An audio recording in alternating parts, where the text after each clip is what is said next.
the Dr. Abraham Owoseni. And please, I'm just going to read a brief, like I did for the first speaker, of his profile, because the profile is too is heavy. So I'm just going to paraphrase and just take a little. But I know that if you want to know more about him, he's going to talk more about himself. Then we can connect with him and really know so much that he has really achieved as a young person. Dr. Abraham Owoseni is a distinguished education leader with over 14 years of multidisciplinary impact across education, ministry development, and corporate leadership. A sought-after speaker known for delivering clarity, conviction, and catalytic transformation, whether addressing a university, ministering, speaking to the youth, or facilitating a corporate workshop. Dr. Owoseni adapts with in-depth relevance and results.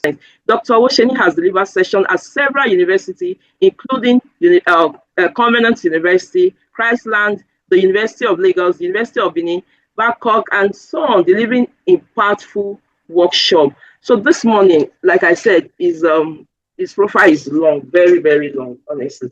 I'm serious. So, but I'm going to stop at this point. So we live in such a world where there's just a lot of people who don't have this skill we are learning, and I'm building on it to help us see how we can achieve 3 quick outcomes. Our brain is already wired for empathy, for connection, for compassion. But how do we leverage on that wiring, and then how do we also use that to build stronger relationship and transform our businesses and workspaces? And like I said, I'm building the foundation already that has been laid. Now, quick question I want to ask you. Please go to the comments and give me a feedback. Have you ever watched a movie and suddenly you found yourself in tears, or you were sober, you were quietly moved? Anybody, please go into the chat. Let me know. Was it maybe a particular scene? You were tearing up. You were moved. Thank you for those who are giving me feedback. Chidima says yes. Moses, thank you. Oh, you cried. Madam Levari says, I cry, yes. Ojisala, thank you. Great. Who else? It's like every other person has not experienced that. I've experienced that several times. Thank you, Bolatito. Several times. Now, so we don't ask ourselves, what changed? What did these people get that made that happen? Right? Abeli says, yes, beautiful. So what really happened? So the science of what happened is what we can call the vulnerability of imagination. And I'll just explain what that means and how that really connects to our conversation. Is what we call the vulnerability of imagination. You in your cognitive mind, you knew that this was a movie, right? You knew that it wasn't real itself. You knew that these guys are actors. They acted this thing, right? But then, the brain does not know if it's real or not real. The brain does not know that, right? So when you watch somebody experience an emotion, by default, whether it's real, the brain simulates that same experience. And so the person was feeling, sad. And guess what? You start to also feel sad. There was a scene where something had happened, and it just throws back maybe a memory for you as well. This feedback is really telling us that we can all be empathetic, right? We all have what it takes to be empathetic. It's already in our wiring, right? Now, so but let me just break it down for the want of breaking it down, right? Empathy comes from a Greek word, and it has 2 root meaning. The em there in that prefix talks about in or within, right? And the pathos there talks about feeling or suffering. So if we combine the 2 together, it talks about to feel into something, to feel within something. That's what it means. And so it's an ability for you and I to experience the feelings of another person as if you were actually experiencing it yourself, right? Just like that scene that happens in the movie. So it's an imagination. It's like an imaginative transportation into another person's world. So the question today is that if we're already wired this way, how come people don't live it out? How come people don't demonstrate it? And we don't need to think too far about it.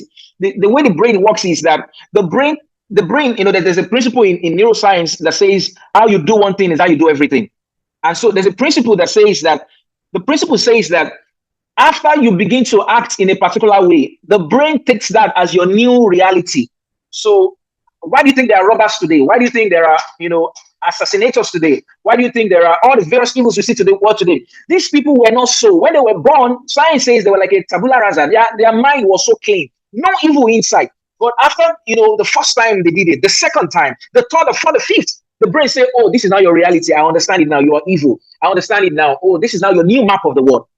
And so people originally, though we are designed to have empathy, but we do not have empathy again because The brain was trained in another way, and the brain took the reality of how we were trained. And so the brain said, okay, I'm going to take this new reality.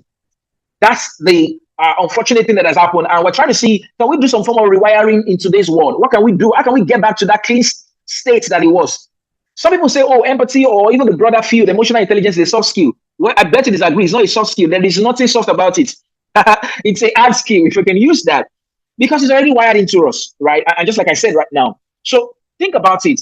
Empathy is not something that is optional or something that they now add onto somebody. It's already wired inside. If you go to a building, for instance, inside the building is already a toilet, it's already a bathroom. You are not trying to come out from a good building to look for a toilet. Everything you need inside is inside the building.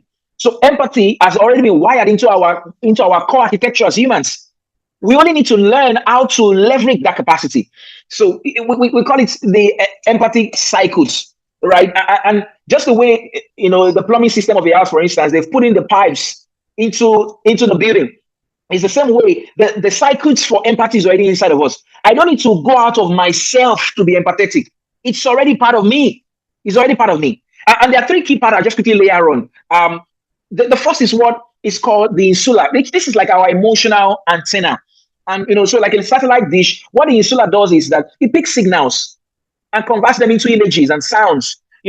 Things people didn't speak, things they didn't say, but the insula picks them. It picks the body language, it picks the tonation of the voice, it picks all of the energy dynamics, and it translates them into our body. We can now feel it, right? So somebody comes to you and is saying, just like Ms. Lebari was saying, somebody says, how are you? You say fine. But your insula sees this person and says it's not fine. When your spouse came back from the office, she slammed the key on the table. That's not a fine. Your insula told you that's the insula at work. So when you already pick a signal, even if the person didn't say that's the insula at work, it's already there. It helps us to feel unspoken emotional signals, right? There's also what we call the anterior cingulate cortex. Now, don't worry about the big word. What this talks about is like it's a regulator, it's like a valve, it's like a thermostat. And what it does is that even when you are trying to relate with somebody's emotion, this one now tries to help you to balance it so that you don't now get destabilized because you were empathizing with somebody. So this one helps us to regulate wisely. So as a CEO, for instance, or as a C-suite executive, or as a team leader, somebody in your team tells you something, but because you have this already, this ACC, this emotional regulator, you are able to empathize. Yet again, you can still make good decision because this part of our brain in charge of empathy is there. The last part is what we call the mirror neuron. Now, this is like the photocopier of the brain. So the mirror neuron creates an internal copy. So when you see somebody doing something, somebody yawns, even though you are not tired or drowsy, you also yawn. So the brain tries to mirror something it sees, which is why as one of the action points or learnings of empathy is that you want to be very conscious of the environment and atmosphere you create around you, because the brain is mirroring that emotion, right? I'm going to play a short clip right now, just to quickly debrief what I just shared right now and how the emotions around us matters a lot, especially this third part of the mirror neuron. Let's watch this and draw some learning from it. I got in Amway when I was 21 years old. I'm going to tell you the story. My distributor was my sponsor was a guy named John Walker. I lived in Cleveland, he lived in Rochester, New York. I got laid off from Ford Motor Company. I wasn't working, so I didn't have no reason to get up in the morning. Every single morning at 5:30 on the dot, my phone would ring. I pick up the phone. Hello. Steve, this is John Walker. How you doing, man? It's going to be a great day. How you feeling? Yeah, John, I'm asleep, man. Hey, man, it's going to be a great day. And he'd hang up. The next day at 5:30 in the morning, bring, hello. Steve, this is John Walker. How you doing, man? It's going to be a great day. How you doing today? John, I'm asleep, man. Hey, man, just want to tell you it's going to be a great day. Click. Next morning, bring, hello. Now, I'm mad now. This been going on a couple weeks, and I kind of know who it is. He didn't change a damn thing. Steve, it's John Walker, how you doing, man? It's going to be a great day today. Man, I was so mad, man. I hang that phone up. 37 days in a row, he called me the exact same way because he was teaching me something. I didn't know it, and every single day I picked the phone up. Yeah. Steve, John Walker, man. This man. Yeah, John, yeah, it's gonna be a great day, click. And then one day, the 38th day, he told me how many days it was, he kept record. He picked up the phone, I said, hello? He said, hey, Steve, it's John Walker. I said, yeah, man. He said, man, can I ask you something? I said, yeah, John. He said, why do you answer the phone like that in the morning? I said, what are you talking about? He said, every time I call you, I've called you 37 days in a row, and you keep answering the phone like something's wrong. I said, hey, man, I got laid off. I'm getting unemployment. You know, I ain't got to get up early, man. I said, what's up? He said, I'm really disappointed in you, man. He said, man, when you gonna change your attitude? I said, ain't nothing wrong with my attitude. He said, yeah, it is. He said, when you wake up in the morning, man, you got a bad attitude, which pretty much explains why you've been having a lot of bad days. And he said, man, I hate that about you, man, because you're such a cool dude. You got so much potential. He said, man, I'm sorry to bother you. And he hung the phone up. Man, let me tell you something. That cut me so deep, man, because, you know, I don't like nobody thinking I'm something, but I'm acting like I ain't. That you don't even understand what they did to me. So the next morning, I thought about this all day. I said, man, this dude, he been playing me for 37 days. Been calling me. Next morning, I'm damn near sitting up in the bed. When this rang, this right here. Hello? Hey, Steve, it's John Walker. I said, hey, John, what's happening, man? What's going on with you, baby? I said, it's Steve Harvey, man. He said, Steve, how's it going? I said, man, I'm having a great day, man. I'm having a great day, John, man. You don't believe it, man. I got some great stuff gonna be happening. He said, man, you my man. Click, and he hung up. And I wanted him to ask me what had happened, but he never did. Then one day he called me, he said, hey, man, you're gonna be sheer greatness because you've learned how to wake up. 21 years later, 22, I got a gig in Chicago on the radio. You know what I was? The morning drive guy. You know what I've been doing since 1991? Every single morning, I'm in 112 cities. I talk to 9.5 million people every week. I have the #1 adult contemporary radio show in the world. I wake people up every morning, and I wake people up with the right attitude because my attitude changed. So God turned me into the morning man. It's the Steve Harvey Morning Show. Cut it on and watch how I do your every morning. Amazing. Amazing, right? There's a lot of learning from that, but I just want to give a minute. I'll go into the chat. What did you pick from that short clip? What did you pick from that short clip as it relates to a lot of things we can learn about? Just these 3 things we have learned about the brain, the part of the brain in charge of empathy. What will you pick? What was your learning? Somebody put in the chat. I'm going to read that out. Mirror neurons were not working. I mean, everything around him seemed to just be negative. He wasn't waking well, and all of that. He was repeating his reality. Everything is mental state. But when he started to change that, he started to mirror the right thing. He got the message. It's not too late to change your attitude. Thank you, Modusala. Madam Lebari says you choose your attitude and energy. Absolutely, absolutely. Thank you so much for laying that right. So let me get to the apex of this conversation.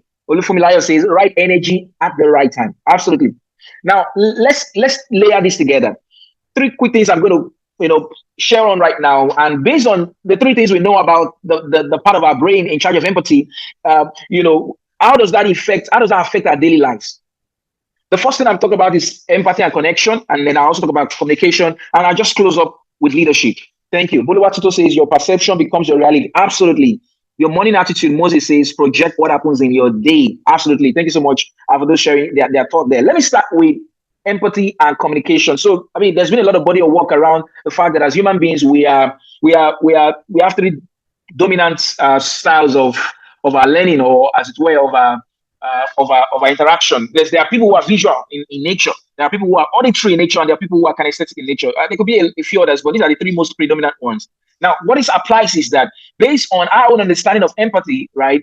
When I'm communicating and trying to connect with people, I'm not just trying to tell the person. I want to first decipher what is this person's style. Is this person a visual person? Is my team member an auditory person? Is my spouse a kinesthetic person? Is my child an auditory person?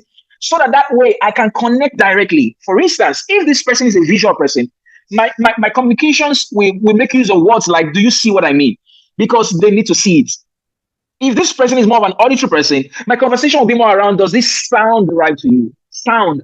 I'm hammering on the sound part, because that is how they are picking what I'm saying, right? And that's the power of empathy, because it helps me to come to the person's perspective, the person's nature. I'm aligning. You hear people say things like, oh, well, that's how I am. No.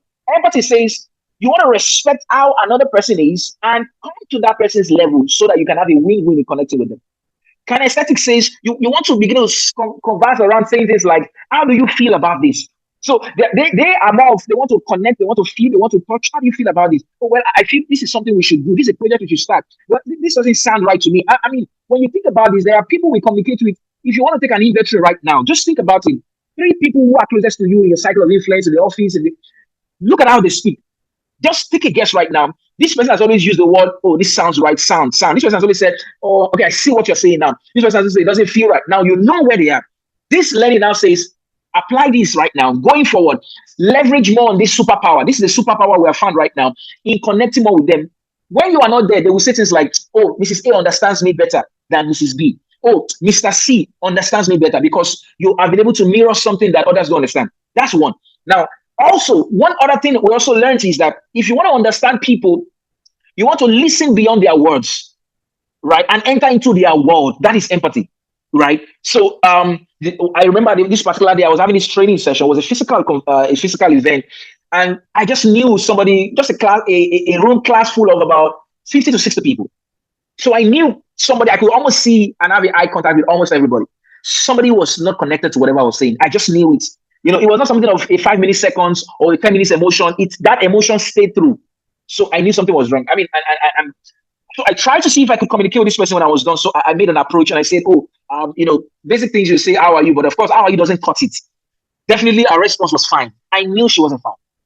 But as I tried to enter into our world to understand, and again, people have been hurt because they tried to allow somebody to enter into their world, but all they had was sympathy, not empathy. And the difference is that empathy results into action. Sympathy just stops in and that's where it ends, right? So I think she got to a point in our conversation and she saw that I was really sincere to really know how she was. And then she opens up and says, oh, I just had an heartbreak. Somebody just broke up with me, and I could just, that meant more importantly than even what I was feeling on. Because for me to be able to even communicate or to even help, I needed to first enter their world. So at that moment, there were many things shaping our experience, the emotions, the failure of that relationship, and all of that. So empathy says, really show genuine care in people, right? One time I was greeting somebody, and this person greeted me in return. However, it didn't give me a eye connection. Imagine you're greeting somebody, and the person just passes by you, facing where they are going to, but they never said it, but they never looked at you. Even though you reply, that's not empathy. That's even level 1. Level 2, even those that reply, that's not their word. That's just the facade. Everybody just say, I must say fine. No, it's not that way. I had a colleague recently who needed to have some, it was more transitioning and relocating his family. And, he was traveling that particular day to one of the southwestern states. And, till 10 p.m., I was still calling. Oh, how is it coming? Are you there now? Till he entered his house.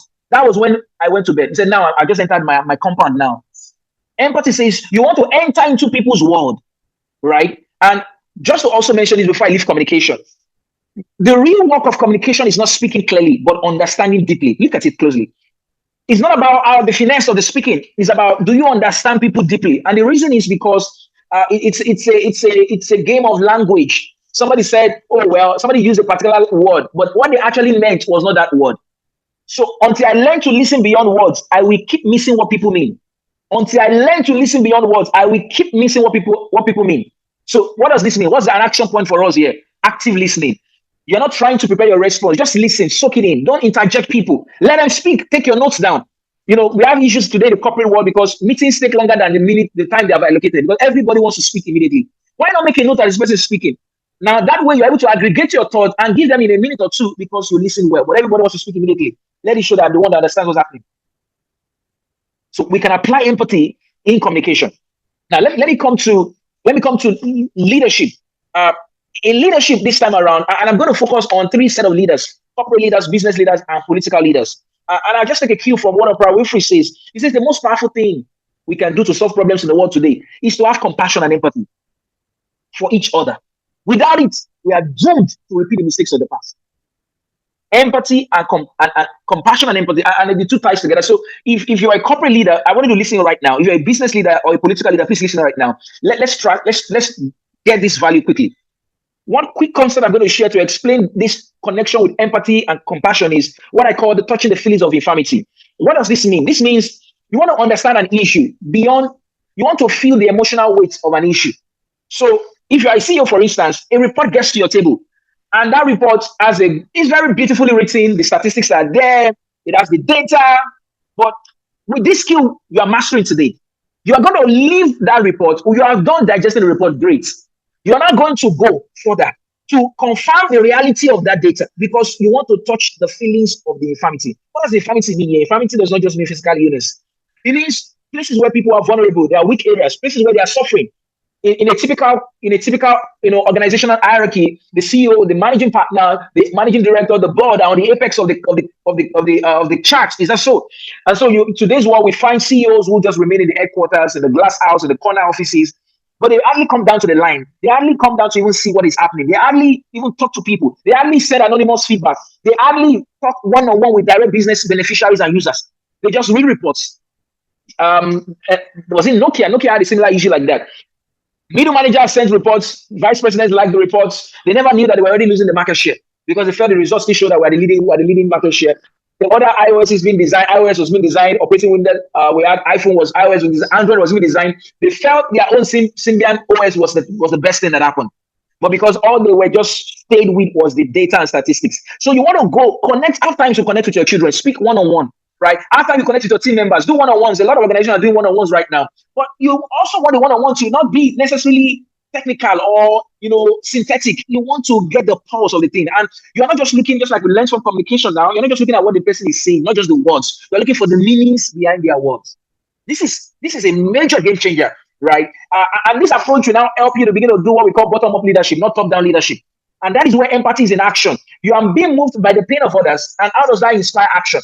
If it doesn't inspire action, if after you have gotten all the feedback, the anonymous, the people give feedback and nothing changed, the next feedback, people will even say it. They will just say anything there just to pass it, just to take the check. I've done it. Don't give me any query. If it doesn't lead to action, people will trust your leadership again. So this is a key one, right? Where you are putting systems in place to have a lot of bottom-up leadership. Get to the grassroots, right? A political leader, right? Why our policy is not responsive? Why is it that people say, for instance, that governance, they're doing a lot of work, but grassroots can't feel it? Is because empathy is missing. Empathy says people are complaining. Pass that same road, that 10 kilometers road, pass it and see, empathize with people. Many people say things like, "Oh, I can imagine," but they can't imagine one bit of it. For instance, as a man, I can't imagine chatbot. I've not experienced it before. Even though I've been with my wife on the betting table before, but I still can't understand it 100%. Empathy says, try as much as you can, move by the pains of others, feel it, go into the room, experience it, go on the tour. It's one of feel it that way. And as a business leader, a product you have never thought before. Because you just experience it in real time. Boom, you add this add-on. Can we try this new version? By the time we went on this inspection today, we just said, let's add this new service. Let's add this. A lot of ideas flood into our brains when we put empathy in action and we feel the pains of others. As Simon Sinek we put it, leadership is not about being in charge. It's not about the title of the offices we will wear. It's about taking care of those in our charge. And empathy is one way we can do that, right? As I close this morning, I wanted to think about it, and I'm going to just leave you with some action points I want you to think about. Ask yourself, what do I need? Maybe you were like, that's example of somebody we shared when we started, where these three powerful wirings and circuits of empathy, they've been there, but maybe you have just not, you have locked them out. They've lost their voice. Maybe things that happened before. Well, now is an opportunity for you to go for therapy. Reach out to Mrs. Mojisola, get help, and you want to, if somebody is sick in the physical body, they go for treatment, right? But you find a lot of people sick in the mind, sick mentally, but they carry the same hurt and the pain without getting help. And we feel things will be the same way. This insula has stopped working. What do I need to do? I need to get help. How come I can't feel what I used to feel before? Maybe because of something that happened. I need help. I need to also maybe mine is not a bit of that, but I need to now begin to put all of this in a conscious remodeling. I need to now begin to apply these things. Listen more. Put a sticky note in your corner and nail your office and say, today, listen more than you speak. As simple as that. try to consciously rewire yourself with these new learnings. It will be difficult at first time, I can tell you that. But then guess what? As it says it takes minimum 21 days to form a new habit, right? Start it gradually. Soon it will be part of you. I don't try to be empathetic. It's already part of me. I'm not faking it. It's already part of me, right? So when relating with people, somebody was telling me the other day, "Oh, Dr. Ibamakom, you're very excellent. Do you?" I mean, it's already part of me. It's a learning that is already has become subconscious and unconscious right now. But when you start it, people may think, "Oh well, maybe this person is looking for something eye service." Don't bother about that. Focus on this. Is a new rewiring. You want to get back to that good old state, that tabula rasa state, and then begin to practice these things. Begin to practice them. Immerse in more experience. The conference has given an opportunity to see this value. To start this, people might feel maybe you are looking for something, or maybe you are faking it, but don't bother about that. The way habits are formed is that they go from conscious competence to unconscious competence. After a while, you will not even know what is now your new state. When you are so empathetic, where you are better a regulator of your emotion and all of that. You just start practicing and then immerse yourself into more of this experience. If you need to go for more in-depth study, please go ahead. Right? Just ensure that you don't stop. Read the room, for instance. If you're an executive or you get into a meeting, fill the room. Don't just say, "Okay, this is what I've planned to say. Okay, when we start, we'll do it this way. 1, 2, 3." No, walk into a meeting and just try to feel the room, feel people's emotion. Honestly, people can't say everything, right? That's just how the world is built. And even when they try to say it, what they're saying is another meaning entirely. So let your insula be up to pick those signals. Feel emotional temperature when you are in a room. And also, when people now try, this is very important. When people now try to mirror their own negative emotion, and again, think about it. There are about how many billion people in the world today? How many people do you think have demonstrated or are demonstrating this skill? Maybe 10% or less, right? So the meaning is that there will be more people who will be unguarded, who will be unrefined, who will want to mirror their own, negative energy on you. So you now need to be able to say, I understand how to de-escalate this. Why do fight exist in the world today? Because the other person doesn't understand that I can de-escalate this thing. It takes two people to fight. If the second person is not ready, fight won't start. It's as simple as that, right? So you are putting this lead to action. You're speaking with your child back to school. You're not asking how are you. That you are changing the kind of questions you're asking, because how are you is a default answer of fine. You want to ask more deeper meanings, more deeper questions that will help you reflect some of these learnings, right? So those are some of the actions I want us to look at. As a leader, if you want other people to be calm in your team, you have to be calm. It's an emotional, it's contagious, right? So mirror what you want to see. And when you see now, then create a boundary around your own inner circle. Because one person's panic, one person's negative emotion is like a bile in a chicken, right? As they say, it can spread into the entire team. One wrong person who you have refused to fire will spread into the rest team, and before it begins to create other things. Last thing I like to say is this: in the beginning of your day, just like that video I shared in the session, try to also calibrate yourself neurologically, right? Maybe the first 60 seconds of your day, try to also ensure that you are exercising your mirror neurons and insula, being in the right state, right? Owning your own state, recognizing, labeling your emotion, and really ensuring that you are aware of how you feel, right? Being in control of that. I think that also will be a great help, right? So I want to say thank you so much, Mr. Bushola, for the great work you do. For those who need the emotion, you can scan the QR or you can visit my website, abrahamowoseni.com/emotion. This is a body of work that may help you much more in the experience of some things I shared. All right. Thank you so much, everyone. To start this, people might feel maybe you are looking for something, or maybe you are faking it, but don't bother about that.